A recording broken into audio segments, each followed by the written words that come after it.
All right. Oh, I didn't ask you, Glenda. How's the weather out there? It's a little bit chilly, but not bad. But it's supposed to snow Sunday. Snow. Oh my God, already. Yeah. Yay. Well, sometimes that they say that, but it doesn't really happen. So I'm not holding my breath on that. Oh gosh, no. We've just got wind and rain today. And Julie, how's the weather out there? Oops, not bad. I think it was 60 today. We've had like lows in the 40s, so it's been pretty mild. Yeah, really, for Yeah. where you are. Yeah. Well, okay, we better get to some poetry here. So I'm going to do my little hand rubbing thing just to get myself centered.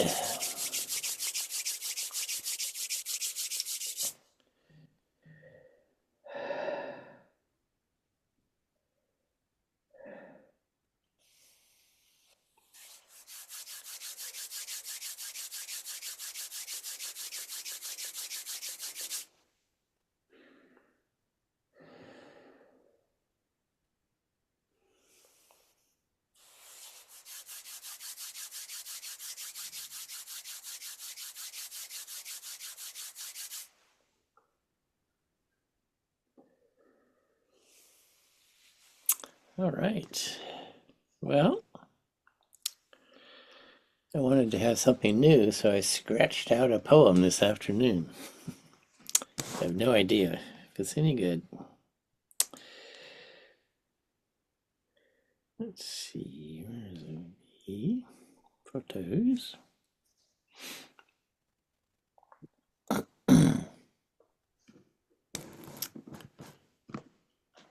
Oh, let's see, maybe I should get myself down here.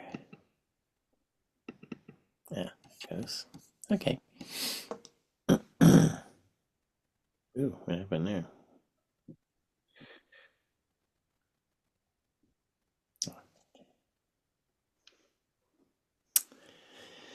I have things of the world to do today, but I know if I travel first that path this morning, I'll never find my way back to the fields of poetry I love. There is time for both, even though my anxiousness says no. I take a sip of tea, my hand finds the pen. I feed the birds and let the cat out. It's a cold, rainy day, but there are still some purple morning glories on the vine. The raindrops tickle them as they fall. Yes, there is time to breathe in the refreshed air. Somewhere people whose hearts are captured in gray iron are busy counting numbers. I count 7 finches on the feeder, and one mouse scampering out time to time. I walk outside and drops of heaven fall on my face. I feel them enter me to my soul. Another drop and then another. And in between I'm imagining the fields of eternity as my pen dances across the page. Oh, I love that. Yeah, it's got some potential. I like some of the lines in there. I like the rain tickles the morning glories. I like that line. Yeah. That is nice. I like the pen dances across the page. Hmm. That's a keeper. Yeah, well, I'll work on it some more. So let's see. What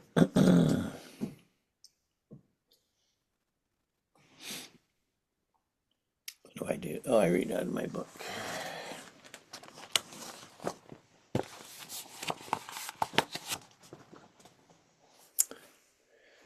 This one's called Hope. The first day of spring, hiking up a little valley, we don't expect to see wildflowers yet. We are delighted. There are blue dicks on their single stalks, the little white popcorn flowers, baby blue eyes and milkmaids, blue lupin, scarlet larkspur. all encouraged by the returning light. But now it's getting late. It's time to return. And just before the parking lot, we see a field of shooting stars. The moon is rising, reminding us of the great turning. Light and dark chase each other across the heavens, unending. Hope should never be lost.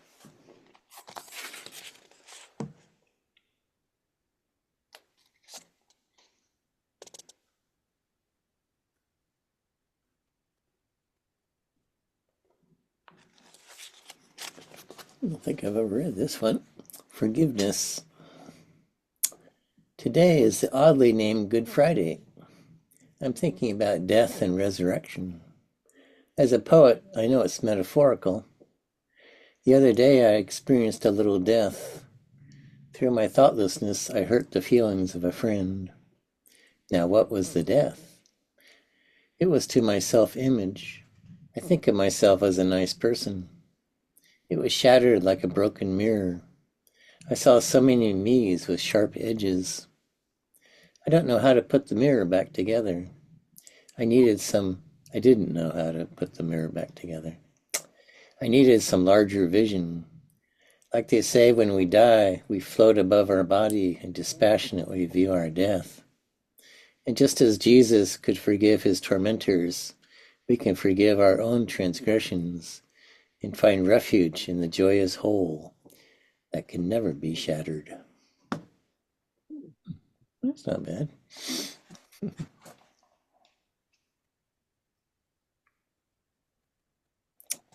I think it's called Good Friday because it's good for us. Bad for him, but good for us.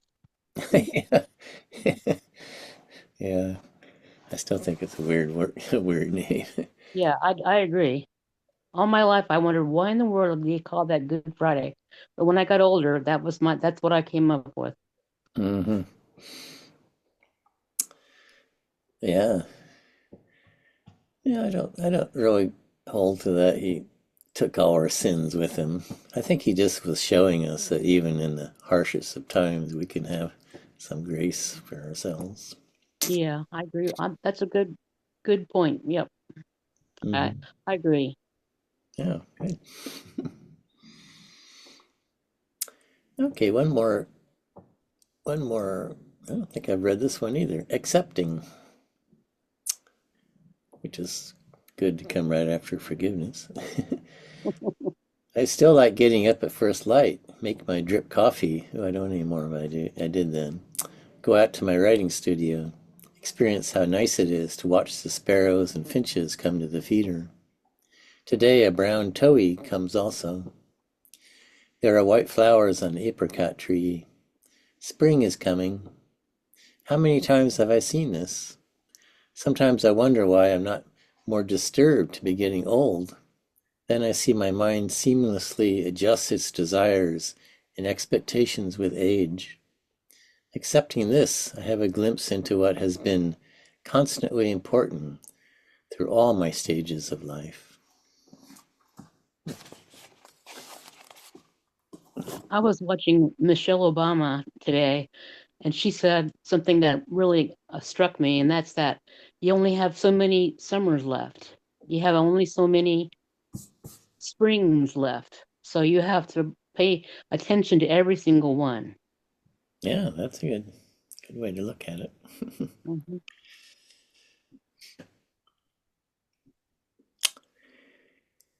Okay, now what do I do? Oh, I read what Glenda, you sent me one, right? Yep. See what we got.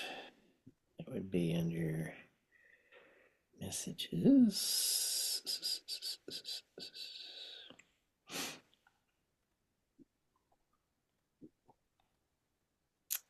This is by Glenda. She says this is a combination of several verses rattling around in my brain. Oh, I remember this one now. Yeah. The rainbow side of the window. I stare out at the rain from the wrong side of the window, the side I've always claimed to belong just to me. I light my candles and watch the flames dance, and wonder if they dance the same from the other side of the window. The sky is soft with the flannel of clouds. Oh, that's nice. Blankets my heart with its downy refrain. I wonder what's there on the right side of the window, and how do I journey to reach that place? Rainbows only happen after the rain. Rain is a penance ultimately paid in order to see the many-hued gift of glorious smudges left by rain's passing. Still I watch through the glass of the wrong side of the window, thinking of how I traveled this far for the gift of a rainbow born of rain's tears, to shine on my face and smile from a place where the rainbows form as a gift to my soul, waiting to greet me through the panes of my window. As I dance in the flames of the candles, I see the rainbow I watch is a rainbow for me. Another good one, Glenda. Thank you. I like it. Yeah, always. Thank you.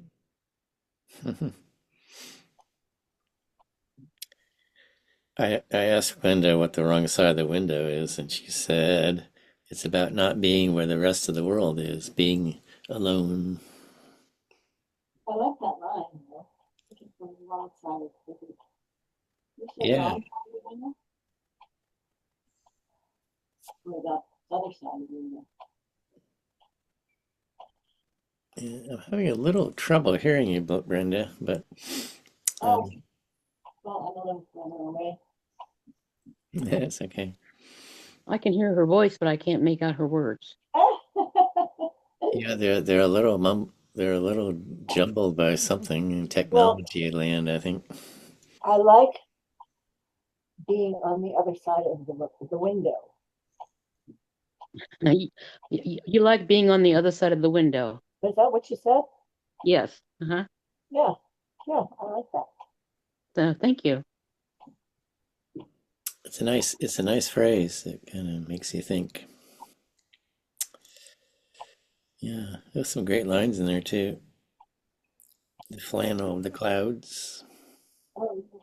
And the rain is the penance we pay for getting the rainbow. Without the rain, we don't get a rainbow. Yep. Yeah. Yep. So, in other words, bad things. Sometimes you have bad things, but in the end, you get a good thing. Yeah.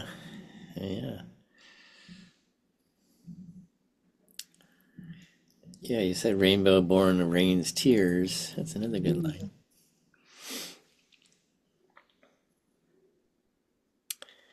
I dance in the flames of the candles. Yeah, tons of good lines in there. Alrighty, so let's see.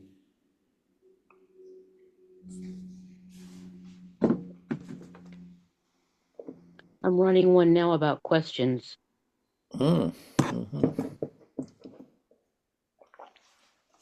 It might be long.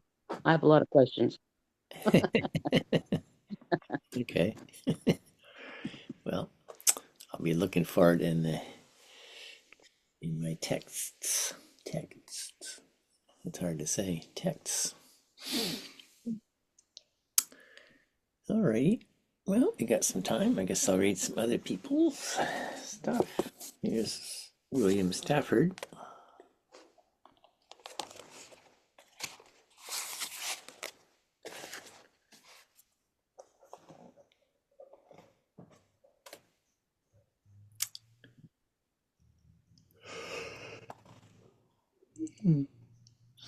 Oh. This is called In the Night Desert. The Apache word for love twists then numbs the tongue. Uttered once clear, said never that word again. Cousin, you call, or sister, and one more word that spins in the dusk, a talk flake chipped like obsidian. The girl who hears this flake and follows you into the dark turns at a touch, a night desert forever behind her back. Hmm. Hmm. Hmm.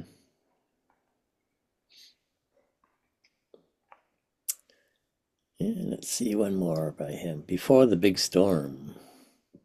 You are famous in my mind. When anyone mentions your name, all the boxes marked 1930s fall off the shelves. And the orators on the 4th of July all begin shouting again. The audience of our high school commencement begin to look out the windows at the big storm. And I think of you in our play, oh, helpless and lonely, crying.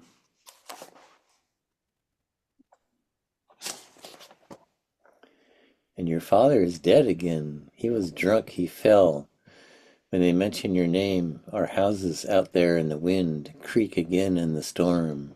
And I lean from our play. Wherever I am to you, quiet at the edge of that town. All the world is blowing away. It is almost daylight. Are you warm? Sometimes Stafford loses me. I don't know. He was he was kind of a simple farm boy kind of guy, but his poetry is actually kind of complex. Okay. Oh, let's try another one by him. Let's see. Fall Journey. Evening came, a paw to the gray hut by the river. Pushing the door with its stick, I opened it. Only a long walk had brought me there. Steps into the continent they had placed before me. I read weathered log, stone fireplace, broken chair, the dead grass outside under the cottonwood tree. It all stared back. We've met before, my memory started to say somewhere. And then I stopped. My father's eyes were gray. Hmm. Okay. What else do we have? Oh, the little one by Anna Sweer. I like her. I have this collection of poetry, and this editor likes to put her short ones in there, and I always thought she was a very spiritual lady. And then I actually bought a book by her, and she lived a really tough life, and Hmm. through the World War II in Poland, and some of her poetry is really heavy. So I was a bit surprised when I actually found her book. But here's a little one that this guy put in this. What do you call this? A book with all kinds of poems. What do you call that? Anyway, Anthology? yeah, something. Yeah, anthology. Yeah, a double rapture. Before there is no me, and because I feel how much there is no me.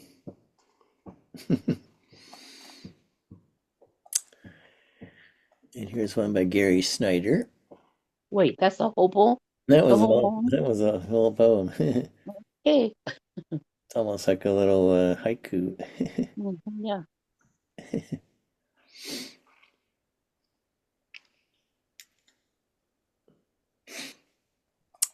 Here's a little one by Gary Snyder. Mid-August at Sourdough Mountain Lookout. Down valley, a smoke haze. 3 days heat after 5 days rain. Pitch glows on the fir cones. Across rocks and meadows, swarms of new flies. I cannot remember things I once read. A few friends, but they are in cities. Drinking cold snow water from a tin cup. Looking down for miles through the high, still air. Hmm.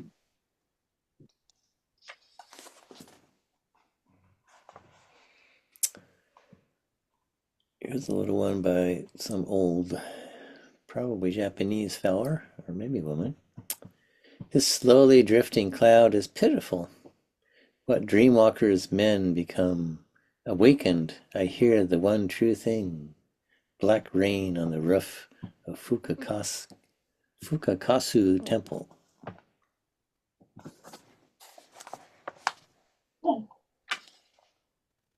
Yeah. Here's a tiny little one by Walt Whitman. It's probably part of his bigger work. I stand and look. I stand and look in the dark under a cloud, but I see in the distance where the sun shines. I see the thin haze on the tall white steeples of the city. I see the glistening of the waters in the distance.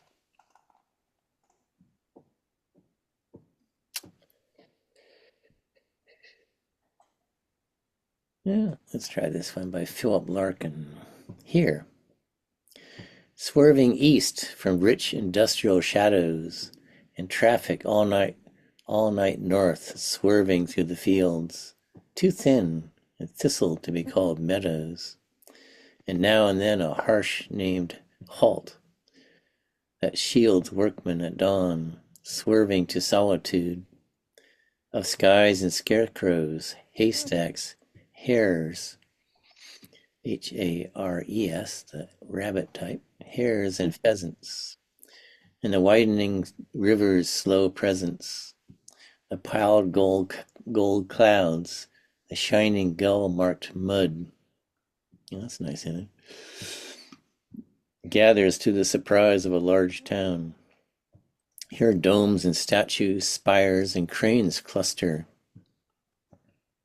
beside grain-scattered streets, barge-crowded water, and residents from raw estates brought down.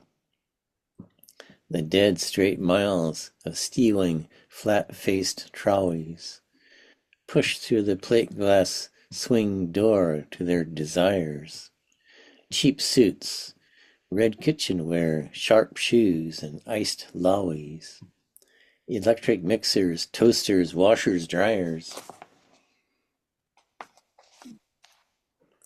A cut-price crowd, urban yet simple dwelling, where only salesmen and relations come, within a terminate and fishy-smelling pastoral of ships up streets, the slave museum, tattoo shops, consulates, grim-headed scarved wives, and out beyond its mortgaged, half-built edges, fast-shadowed wheat fields running high as hedges, isolate villages where removed lives, loneliness clarifies. Here silence stands like heat. Here leaves unnoticed thicken. Hidden weeds flower, neglected waters quicken. Luminously peopled air extends. Ooh, that's hard to read. And past the poppy's bluish neutral distance ends the land suddenly beyond a beach of shapes and shingle. Here is unfenced existence, facing the sun, untalkative, out of reach. That's kind of depressing. That poem was a mouthful, I'll tell you. What was that? Who are you reading? Philip Larkin. Oh, I've heard of him before. I think is he the guy that lives in Fresno, California? oh. Yeah, it was a lot of images all thrown together. Yeah. Well, how about a simpler poem? This is by this David Hinton. He writes about the desert. I don't know what words mean. I tell you what I tell you. The way wind scoured desert, grass and sky tell you what they tell you. All afternoon, wind dry, grass hissing, sky. Listen to this voice I breathe out. Isn't it saying exactly what they say?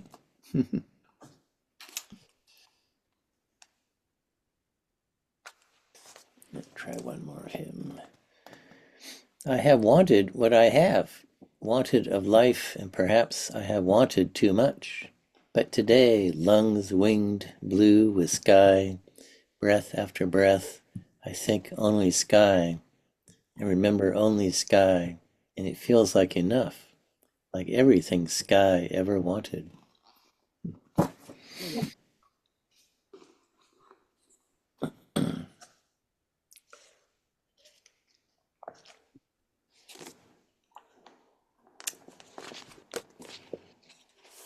Oh, here's one of my old favorites by Galway Kinnel, Daybreak. On the tidal mud, just before sunset, dozens of starfishes were creeping. It was as though the mud were a sky, and enormous, imperfect stars moved across it as slowly as the actual stars cross heaven. All at once they stopped, and as if they had simply increased their receptivity to gravity, they sank down into the mud. They faded down into it and lay still, and by the time pink of sunset broke across them, they were as invisible as the true stars at daybreak.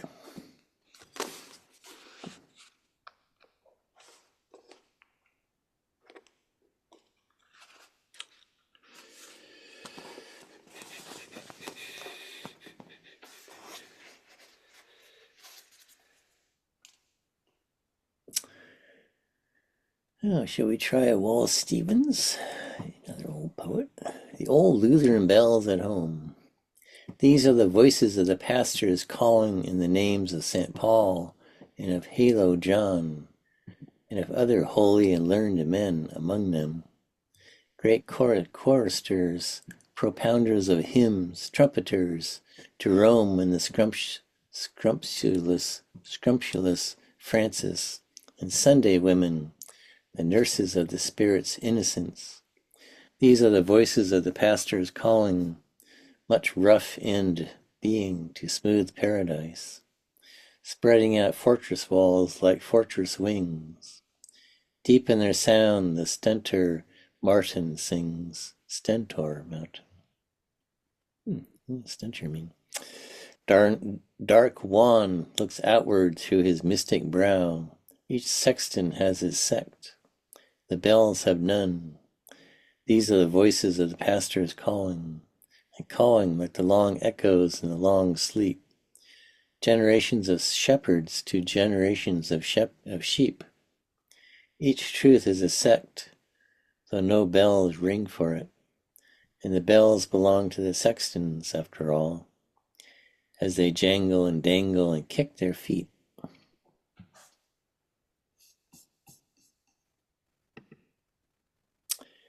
Okay, here's a good one by William Stafford. Roll call. Red wolf came, and passenger pigeon, the dodo bird, all the gone or endangered came and crowded around in a circle. The bison, the Irish elk, waited silent. The great white bear, fluid and strong, sliding from the sea, streaming and creeping in the gathering darkness, nose down, bowing to earth its tapered head, where the black-footed ferret, paws folded, stood in the center, surveying the multitude, and spoke for us all. Dearly beloved, it said.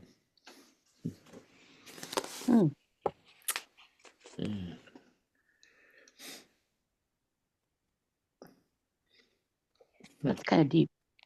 Yeah. I don't think some of those are actually extinct, though. But some of them are. Maybe they're endangered. Endangered, yeah.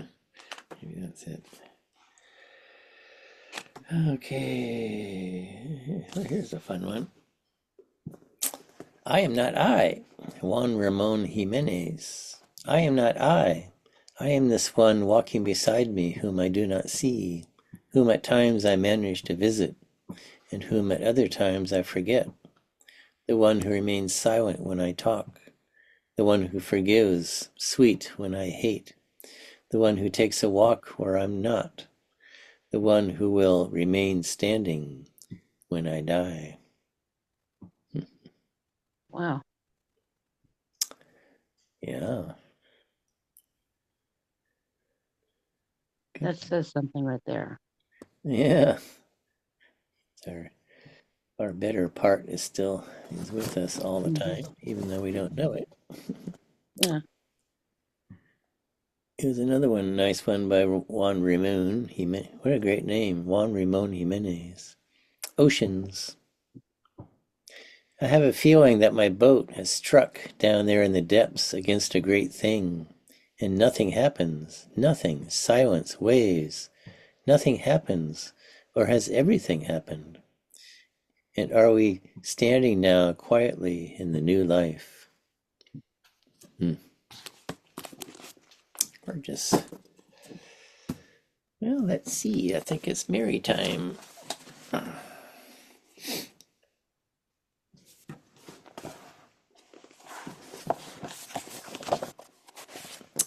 This is Mary Oliver. The egret.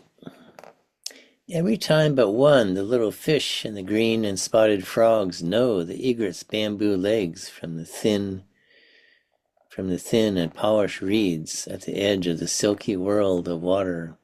Then in their last inch of time they see for an instant the white froth of her shoulders, and the white scrolls of her belly, and the white flame of her head. What more can you say about such wild swimmers? They were here, they were silent, they are gone, having tasted sheer terror. Therefore I have invented words for which to stand back on the weedy shore, with which to say, look, look, what is the dark death that opens like a white door? That's some good writing.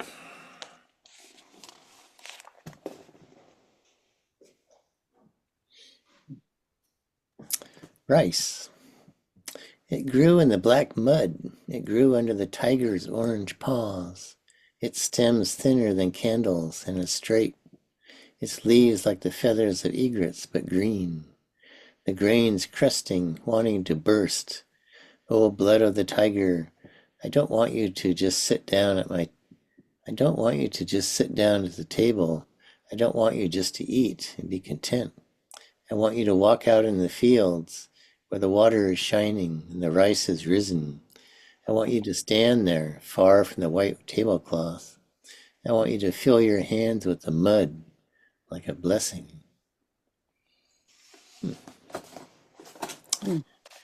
Okay, maybe I'll...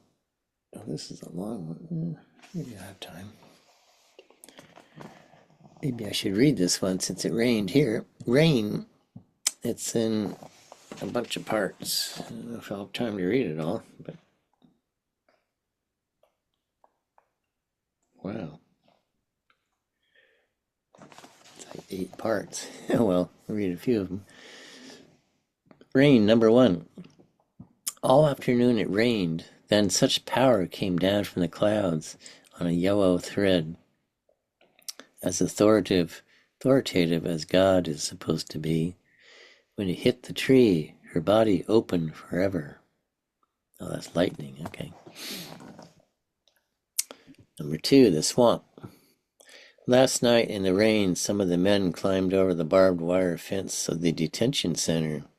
In the darkness, they wondered if they could do it, and knew they had to try to do it. In the darkness, they climbed the wire, handful after handful of barbed wire. Ooh. Even in the darkness, most of them were caught and sent back to the camp inside. But a few were still climbing the barbed wire, or wading through the blue swamp on the other side. What does barbed wire feel like when you grip it, as though it were a loaf of bread or a pair of shoes? What does barbed wire feel like when you grip it, as though it were a plate and a fork or a handful of flowers? What does barbed wire feel like when you grip it, as though it were a handle of a door, working papers, a clean sheet you want to draw over your body?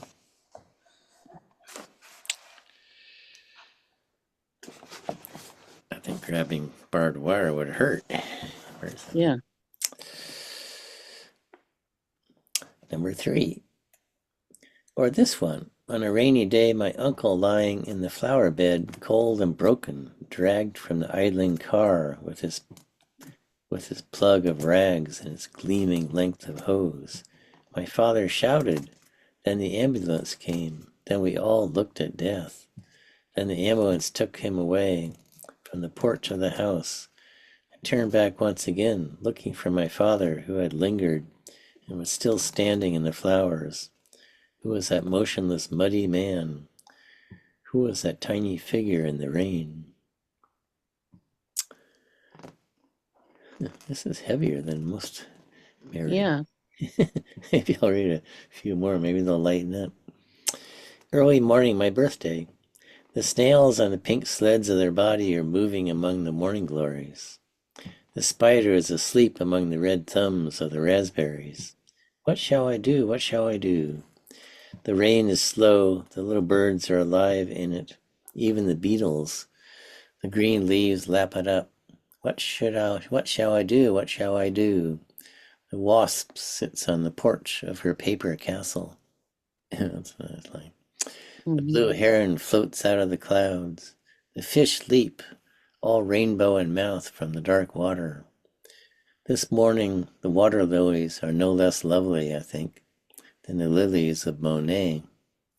And I do not want anything to be useful, to be docile, to lead children out of the fields into the text of civility, to teach them that they are not, better than the grass.